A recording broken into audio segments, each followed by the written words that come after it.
Hello, beautiful friends. Welcome. I'm back. I really appreciate everybody's comments and views on my last two videos. Coming back into this. Um, this video is a little bit different, a little somber. Um, I just got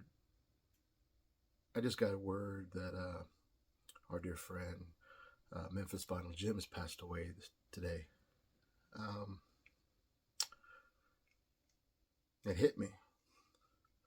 It did because I shared a lot of good time and memories with Jim and April, his wife, the missus. And it's hitting me. I mean, it really is. I just I don't know, man. I guess first off, Jim was a big spirit in my world. Um, we had some ups and downs here and there through the years, but I always came back to loving each other as brothers, as friends, and I'd just like to spend a little time here sharing some of the memories that I shared with Jim. When I first met Jim, he was new to the vinyl community. I was going through a bout of insomnia. I hadn't slept for 3 or 4 days, and I'd mentioned it in a video, and that was my beginning with Jim. He reached out to me and and gave me some advice. Say he's gone through it. I mean, it was total. It wasn't about records. It was about my well-being.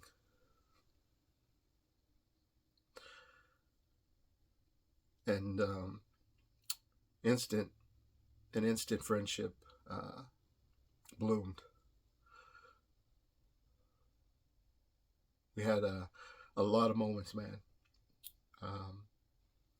He came down to my home several times. We had such great fun. We traveled around the city, went to record stores, just bought ungodly amounts of records and ate tacos and had a lot of laughs, a lot of conversations. Jim was a very spiritual person as well, and he was very unjudgmental towards me, and I, to tell the truth, I was recently I've been going, like I said, I was going through some depression here, and I started watching some of these old videos again. And to tell you the truth, man, the first one I went to was Jim. I started watching some of his videos, and I'm sorry. I just started attaching myself to his voice, and his just laid back,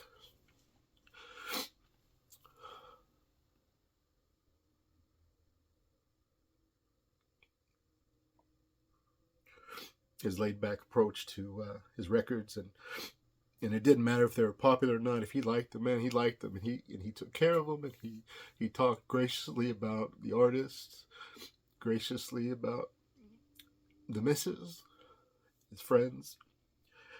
And I discovered the very last video he did. I'd missed it somewhere down the line. It was about a year ago, and I'd watched it, and I was like, "Oh, this is a new one I haven't seen." And right at the end, he mentioned my name, and I just reached out to him a few weeks ago to see how he was doing, because he's been having some health problems, but I didn't know how serious. But I told him how I felt, and I know he saw my message, so it makes me feel better about it.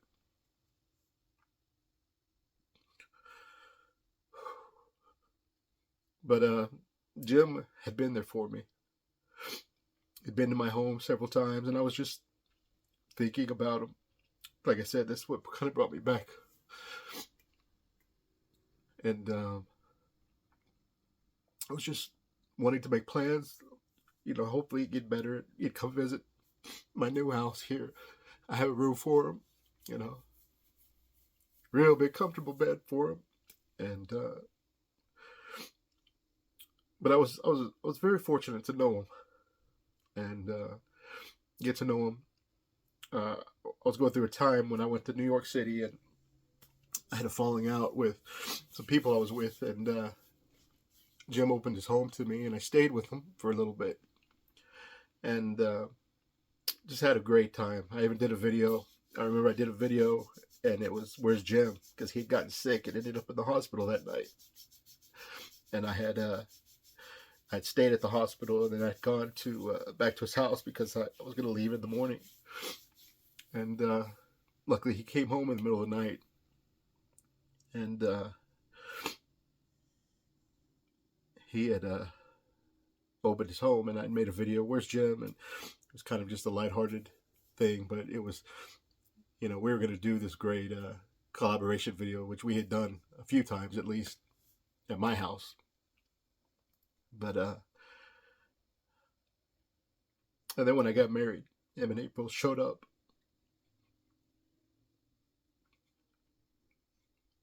Spent the night, spent the day with us, celebrating our marriage and our love. And he was so gracious.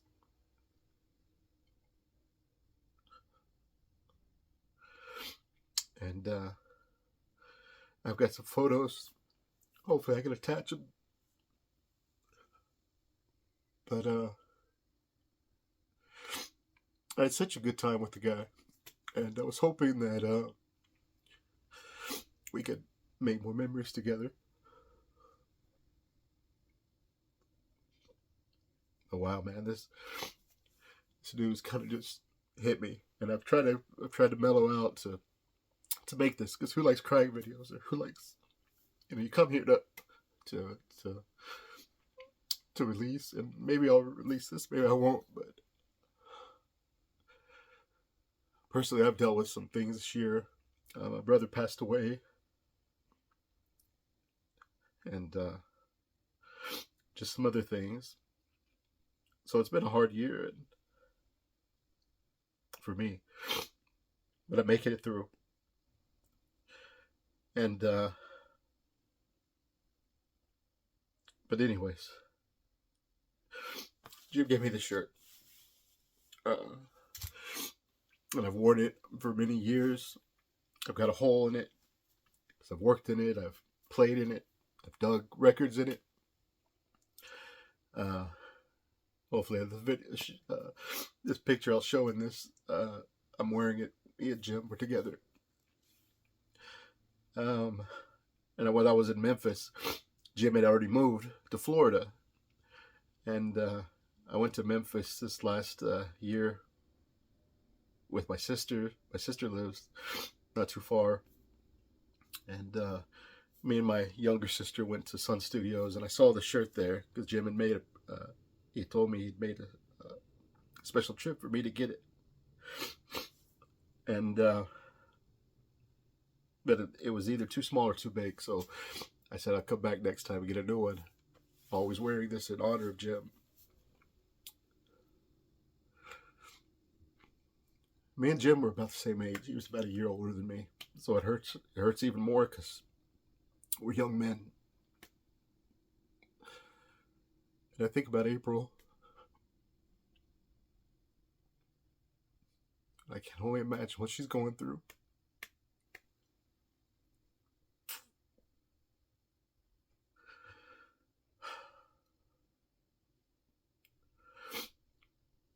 But no matter what, you love your friends, you love your family.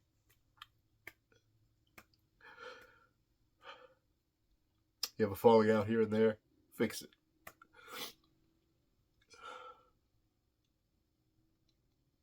I didn't think this day would be here this soon. You're never prepared for loss, or and that's the biggest thing for me. Because I genuinely love people, and I really try. And you know, my spiritual beliefs will all reunite. You know, you just pass over, but it doesn't make it easier not to hurt.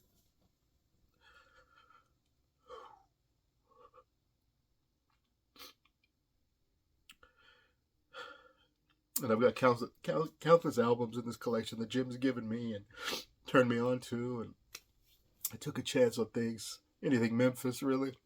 Um, it's always that Memphis soul stew, man. Um, I got four here that I always think about Jim when I pull them out, and I'll forever keep them. But he knew me. He knew my love of Indian classical music, sitars, and anything world music wise from the East. And I remember he gave me this one. This is actually just a beautiful album. You know, he said when he saw it, it's a Lebanese album, and when he saw it, he just automatically said, "That's the dude, man. That's Nathan." And I remember we went to his house in Memphis. He had that green shag carpet and his records, and it was just a groovy place. It was kind of a hidden spot, you know, kind of like a secret room. And I remember he was waiting because we got in real late, and we slept over a little bit. We slept in a little bit, and he was waiting, you know, chomping at the bit to get us up, man, and to show us his room, to show us his cave that he was very proud of. And anyways, he presented me a few albums here, and he gave me this one, Elias Rabbani, Mosaic of the Orient. He just told me he saw that cover and he thought of me, and it was a Grease press, but that's one, and I don't think I've ever seen it out there, but I've seen it in magazines and books. And so Jim will always be attached to this album to me.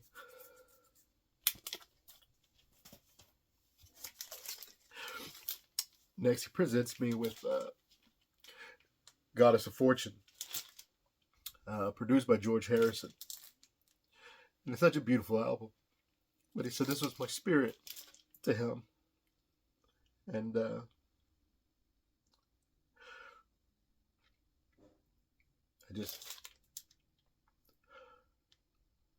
I said, it's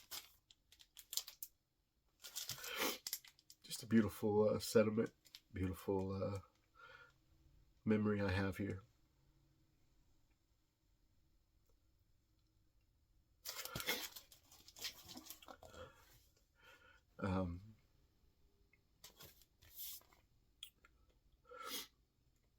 This is the Radha Krishna Temple on Apple Records. Again, produced by George Harrison. He knew what I liked, and he knew the things that spoke to me, still do.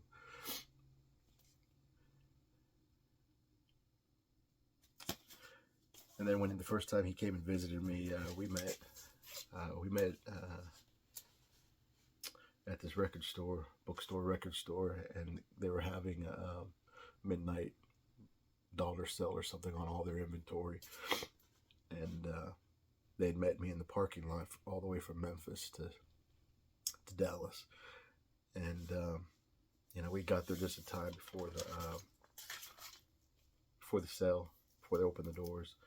And he presented me with still in the shrink hype label, Hard Day's Night, the Beatles.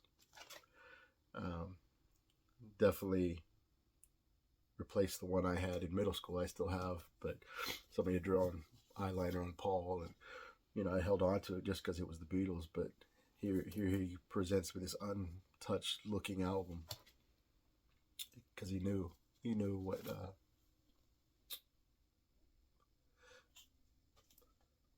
it meant to me. Such a was. He was very intuitive, and he very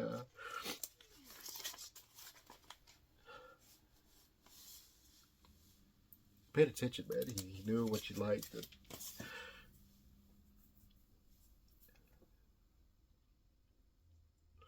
and he cared. I know he cared for me. We had a lot of conversations, and the other day I was going through my voicemails, honestly, and I was comforted by his voice, because we used to send each other voice little snippet messages, just about anything, and and it was good to hear his voice. But all the messages we had, and all the conversations over the years, I mean, this is like, I think I met Jim in like 2011, 2012, and just had a lot of moments, man. Had a lot of laughs, had a lot of embraces, a lot of miles between us. He wasn't afraid to talk about his beliefs in God, his love of his mother, his love of his wife, his dogs, his love of music and the blues. I remember turning him on. I got him the Johnny Winter album, the one with the silver guitar on the front. He'd been looking for one forever, and I made it a mission to find him a really good copy, and I did. And the Progressive Experiment, I think that's the name of the album.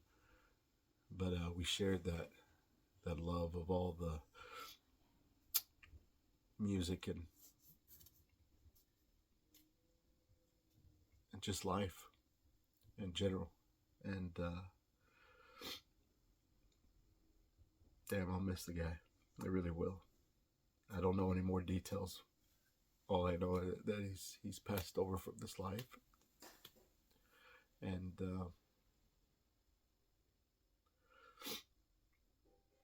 I'll miss him, and I love him. And I'll never forget him and April. And just their sincerity, and their kindness to me and my wife. And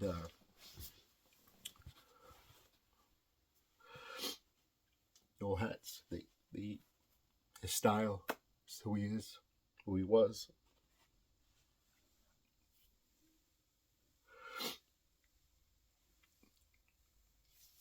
Anyways, I just wanted to come and share this for those that don't know, and that I want to testify my love and appreciation for the guy.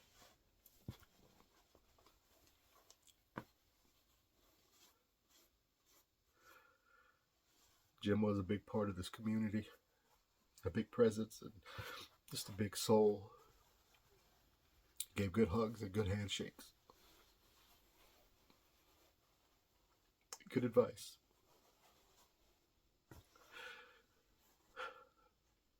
So,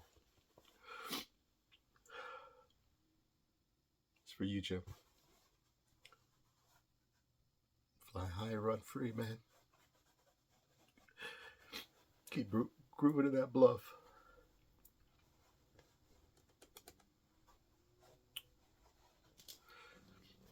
Take care, and see you on the flip side.